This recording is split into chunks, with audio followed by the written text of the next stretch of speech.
大家好，老韩，今天咱们来看一台丰田卡罗拉 Cross， 感谢几位朋友提供的帮助，感谢大家订阅、点赞、评论、转发、点亮小铃铛。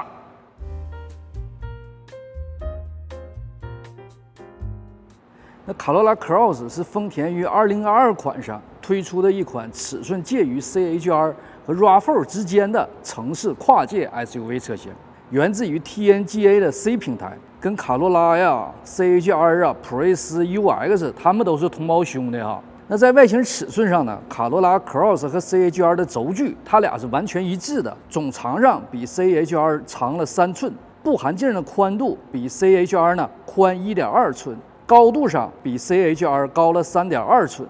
卡罗拉 Cross 的最小离地间隙是8.1寸。卡罗拉 Cross 的悬架前悬为麦弗逊结构的，4驱车型的后悬是多连杆结构的，前驱车型的后悬是扭力梁结构的。在动力方面，目前卡罗拉 Cross 只有一款动力总成，就是代号为 M20A 的2.0升4缸自吸发动机，搭载 CVT 变速箱。它这个2.0机器呢，就不是 CHR 那款 3GL 发动机了。卡罗拉 Cross 呢，在6600转的时候释放最大马力169匹。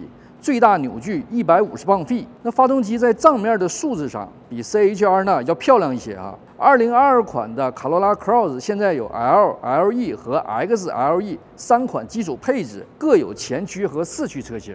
厂家指导价上大致略高于 CHR。EPA 公布卡罗拉 Cross 在综合工况下的油耗，前驱车为32 mpg， 后驱车为30 mpg。油箱容积，卡罗拉 Cross 前驱车型为12.4加仑，4驱车型为13.2加仑。丰田为在美国销售的新车提供了3年或36000英里的整车质保，5年或6万英里的动力总成质保。那今天咱们看的这台车呢，是2022款的卡罗拉 Cross XLE 的4驱版，2.0升4缸自吸加 CVT 变速箱，配有 Toyota Safety Sense 2.0的系统。作为顶配，它比其他配置多出了双分区空调、皮革座椅、司机位电动调节、前排加热座椅、带方向线指示的倒车影像、7寸中央屏、自动防眩目后视镜、后排的中央扶手，全车有6个水杯架，安卓和苹果手机的插线连接，带后侧向交通警告的盲点监测系统，前后驻车刹车辅助，255/555/18的前后轮。这车呢还选了9个扬声器的 JBL 音响，选了自动水平的前照明灯组，选了无框内后视镜，全下来含运费的 MSRP 为32693。这车整车下线于美国工厂。那这个卡罗拉 Cross 啊，一经推出之后，大家对于它到底是次紧凑级 SUV 还是紧凑级 SUV， 一直都争议不断哈。那不同的团体对它的认定也不尽相同。那按照美国 EPA 的划分标准，对于这种乘用式的 SUV 来讲，只划分了3个级别，按照内部空间加后备箱空间分别划成小、中、大，并没有就紧凑和非紧凑做一个非常详细的划分哈。那丰田官方呢，在官网上也没有明确的表述它是紧凑还是次紧凑，只说它是小 SUV。那出于厂家对它的定位，还有厂家对于友商竞品给它的选择，还是它的平台，还是它的尺寸，我个人更倾向于它是次紧凑级 SUV。那对于厂家都不纠结这事儿，我们都不用纠结了，我们就只需要知道它的尺寸是介于 CHR 和 RAV4 之间的就行了。那大家清楚啊，这种小 SUV 市场啊，近几年发展的非常迅速，细分市场壮大的非常明显，方兴未艾哈。丰田呢，当时不知道是不是出于没有准备好的原因，把欧系产品特点非常明显的 CHR 呢拿到了美国市场。那经过这几年 CHR 在市场里摸爬滚打，大家也可以知道 CHR 的销量未能让人满意。那于是丰田在隐忍了几年、卧薪尝胆了几年之后，向市场推出了这款丰田的卡罗拉 Cross。那大家看到这个车，虽然它跟 CHR 是同平台产品，跟 CHR 呢有着相同的轴距，但是在产品外形设计上跟 CHR 是大相径庭的哈。那 CHR 的外观设计呢，更小巧、更动感、更可爱，设计的线条非常夸张、非常复杂。那这台车的设计呢，俨然就是一台中规中矩的小型 SUV 的设计，各个部分设计的谈不上多惊艳，但你也绝对不会讨厌它。这就有种当年丰田车的感觉。那跟现如今的丰田那些比较犀利设计相比呢，这台车就更像是穿越回去了。那之前我们也聊过哈，你像设计比较有特点的东西，就是喜欢的人是真喜欢，不喜欢的人呢是肯定不喜欢。但对于像这种设计比较中庸的产品来讲，可能它的受众群体会更大一些。似乎丰田也让 CHR 给伤到了哈。前脸呢，大灯的面积是比较大的，然后占据了一定的侧翼子板面积。它这个车的 LED 日行灯加上 LED 的雾灯都是 XLE 上面的标配的，其他配置是没有这个配置的。那这两天体验下来呢，就感觉丰田要把卡罗拉这个名字继续做大做强哈。因为大家清楚，现在在包括卡罗拉在内的这些轿车的销量都远不如从前了。但是丰田并不想把卡罗拉这个金字招牌拉下神坛，现在把卡罗拉也用在了这种跨界车上。那我们不知道以后有没有更多的卡罗拉车型涌现出来哈。你像它在前面灯组啊、后面灯组啊，还有车内不同的部位啊，很明显的打出来卡罗拉 Cross 这个 logo， 树立品牌形象哈。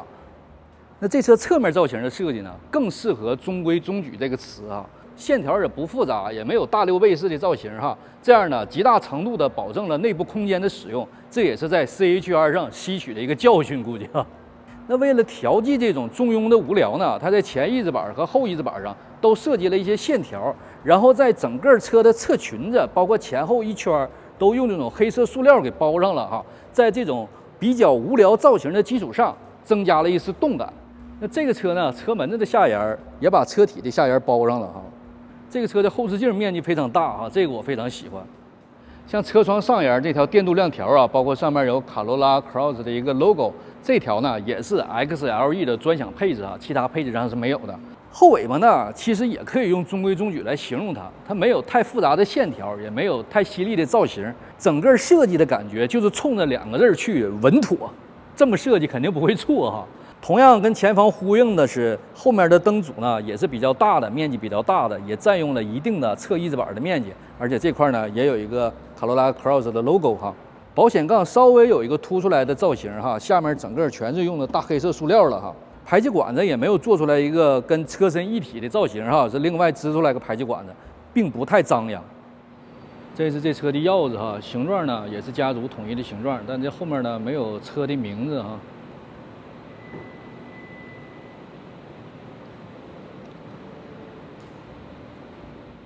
这个 XLE 车型呢，同样配有电尾哈。这个车后备箱空间呢，比上次那 CHR 的后备箱空间要好很多哈。进深呢非常 OK， 非常没有问题。上面的进深也可以哈，上面的空间也很大。左面呢有个下探式的储物格，有一条哈，上面是低音炮，这面是个灯，这个挂钩。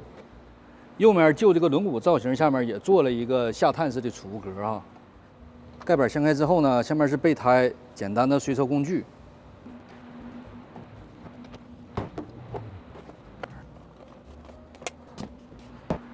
第二排座放倒之后呢，空间就相当哇塞了哈。它这个第二排座放倒之后，它这个椅背的平面啊，跟这个后备箱平面有一个高度差哈。它用了一个小挡板给盖住了，整个空间是没有任何问题的哈。这个东西呢，在行驶过程当中会发出异响，全车的异响就它发出来的。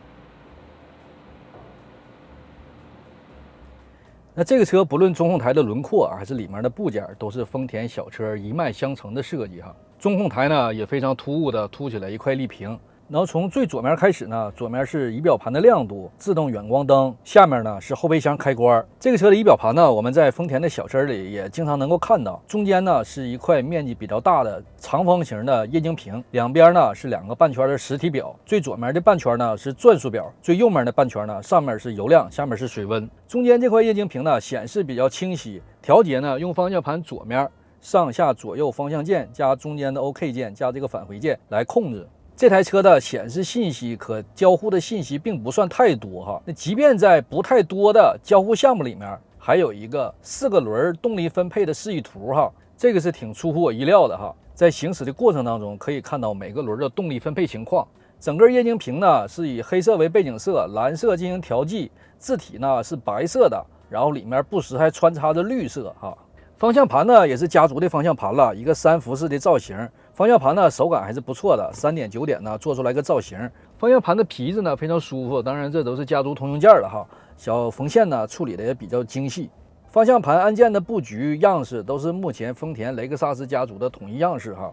左面呢上面的圆圈是行车电脑的控制，下面是音量大小加语音。右面呢是巡航，包括跟车距离、道路偏移，下面是曲目和音源的选择。这块屏呢，不论硬件、软件都是家族的通用件了。旁边有一些实体键，然后整个屏也是触摸屏，可以直接拿手上去触哈。反应呢非常一般，功能呢也一般。苹果手机的 CarPlay 呢还得用线连接哈，倒车影像呢也还算清晰。这个车 XLE 有方向线指示哈，其他级别是没有方向线指示的。方向线颜色的改变，模式的改变。这个 XLE 呢也配有双分区空调哈，其他级别也是没有的。前排2个座椅的座椅加热，这面呢是一个 USB 插口，数据交互口。下面这里面是一个手机无线充电板。在挡把前面呢，这边是自动启停的关闭，电子稳定系统的关闭。挡把呢也是家族的通用件，手感没有什么特别的感觉哈。挡把后面呢是电子手刹按键和 Auto Hold 功能的按键。扶手箱里面不算太大，有一个12伏点1器插口。大家看，现在我坐进来，我现在已经将座椅调到最低了哈，调到最低以后，空间没有任何问题，头部空间、腿部空间、横向空间都完全没有问题哈。这个 XLE 呢还用的皮革座椅，其他的配置呢并不是皮革座椅啊，都是布艺座椅。这车前排司机座椅呢是电动调节的，腰靠呢是2项调节，但是腰靠可以凸出来很多，这个给我很大的惊喜哈，感觉是非常舒服的。坐在前排呢，视线非常好哈，视野非常好，没有哪个地方呢是看不出去的感觉。虽然我现在把座椅放到最低呢，但依然没有全在里面开的感觉，依然身体托的是比较高的，能够看得很清晰。而且我比较喜欢丰田家这个大后视镜哈，不管多小的车，后视镜都做的挺大的，这点挺棒的。当然，即便我把座椅调到最低以后呢，可能是因为我胳膊短的原因哈，就是这些部件啊，下面这些部件啊，包括挡把啊，我都得有一个哈腰去够的感觉哈，可能距离离我稍微是比较远的。现在我坐在第2排，大家看第2排空间，我觉得也没有问题哈。头部空间很宽裕，头部空间还有很多富裕。腿部空间呢，这个座椅是我调的比较靠后了，大家看到椅背已经过了 B 柱了。那个座椅呢，相对能往前点，那面的腿部空间相对能好点。那即便这边呢，我的腿是能放下哈，估计再长点的腿呢就有点够呛了。那边是可以的，座椅感觉也挺舒服的，座椅是那种稍微软点的大沙发的感觉哈。大家看椅面呢也够高够长，可以给腿呢托住，椅背呢稍微有点立哈，但是也没有问题，健康良好的坐姿嘛。第2排座椅呢不能调节哈，不能有任何的调节，那坐着没什么不舒服，感觉坐2个成年人问题不大哈。中间这个扶手呢也是 XLE 的专用配置哈，其他级别是没有的，上面有2个水杯架，这面门子上还有一个水杯架。带后排空调出风口，下面有个 USB 充电器。这台车呢，后面的造型，因为它没有大面积溜背嘛，所以跟 CHR 相比呢，后面的视线更好一些。因为 CHR 那玻璃是就这么大嘛，这块是堵死的，视线比 CHR 好点。坐在后面呢，我感觉比 CHR 敞亮很多哈。这车打开就感觉这个发动机舱盖很重啊，这个大家打前要注点意。再一个，就这个支撑杆插在哪，我找了半天。这个作为老司机来讲，我确实不该犹豫这件事哈，它在这里面呢有个不太起眼的一个小孔。这车的发动机舱呢，大家可以看到，给你最深的印象就是这覆盖件啊，整个就像都跑丢了似的，没有任何的覆盖件啊。你像你1字板内部空着也就空着，可以理解。你这前面是不是你给挡上点也没挡？所有的螺丝孔，所有的里面的结构，你都能看得非常清楚啊。当然这点呢，对维修人员是非常友好的哈。不用拆任何的塑料就可以进行维修保养，管线规划的问题倒不大，就是线头的处理啊，感觉跟上次跟大家看的 CHR 有一定的差距。细节的处理，目前看美国工厂是赶不上土耳其工厂的。那据丰田官方消息呢，这车后续还要推出混动版本哈，这样呢，这里面还有无限的可能。当然，即便这种状态呢，这个价位人还有隔音棉啊。坦率的讲哈，咱们唠车，咱们聊车，在什么级别，咱聊什么级别的话。跨级别聊车，那纯属都是耍流氓啊！那这台车呢，在这个级别里，给我印象最深的就是整个车的悬架表现，完全是一种妥妥的、浓浓的舒适范儿哈。虽然这台车的自重整备质量是3325磅，但开起来呢，有一种超越级别的厚重感。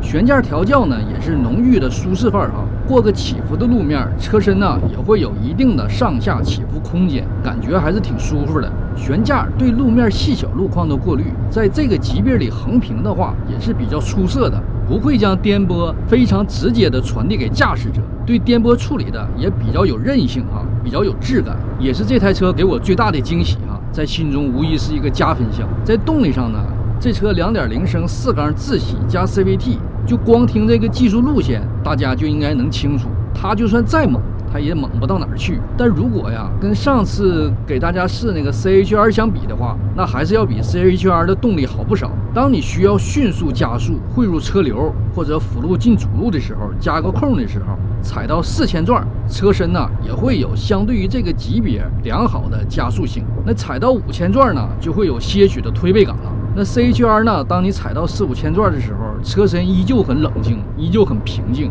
这个车呢，多少还是要好一些的啊。只是你这个车要踩到5000转的时候，发动机就已经很吵了。再一个呢，如果车上坐满人，再上个大坡，再上个大岭，动力上肯定会大打折扣的。但这种车呢，人就不是让你鸡翅白脸开的，开呢就循序渐进，稳中加速才是这个车最好的打开方式。那当年咱们开1字头排量的老三样的时候，开的不也直往前窜吗？这还是由俭入奢易，由奢入俭难呐。那在高速上，这车以70英里每小时匀速行驶的时候，应该是这车最舒服的驾驶状态。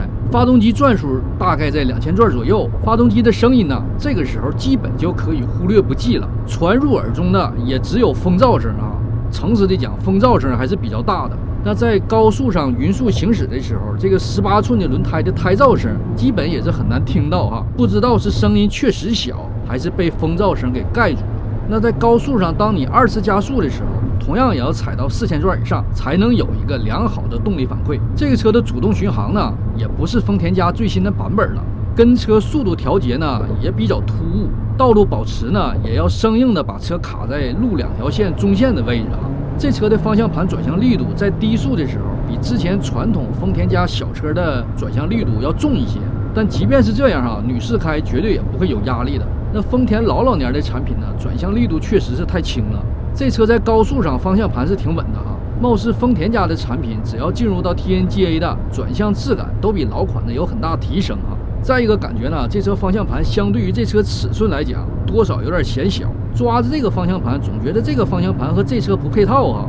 刹车踏板也挺紧致的，刹车力道也挺足的，脚搭到刹车踏板上，车呢马上就有反应。那从动态上来讲，这台车呢在这个级别里是一台妥妥的舒适范儿，动力上在这个级别里还算够用哈，那至少比那个 CHR 的动力要强一些。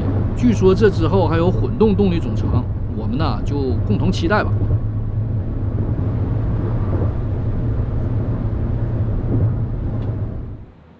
综上就是今天一起跟大家看一看这台新推出的卡罗拉 Cross。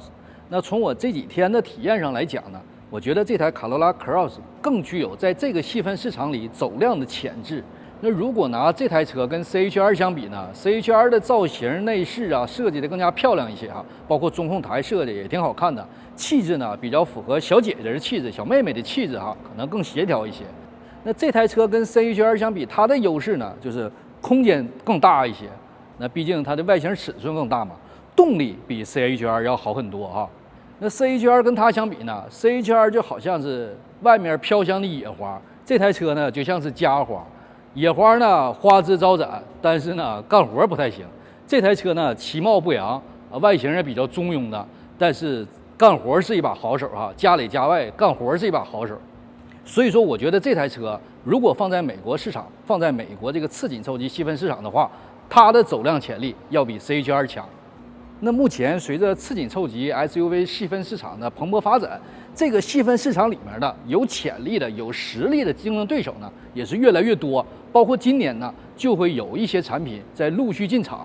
那如果大家想买一台这么大的车，预算呢又卡在了这个价位上，我觉得这个卡罗拉 Cross 啊比 CHR 强啊，至少空间上我觉得比 CHR 强。有喜欢的朋友呢可以看一看哈。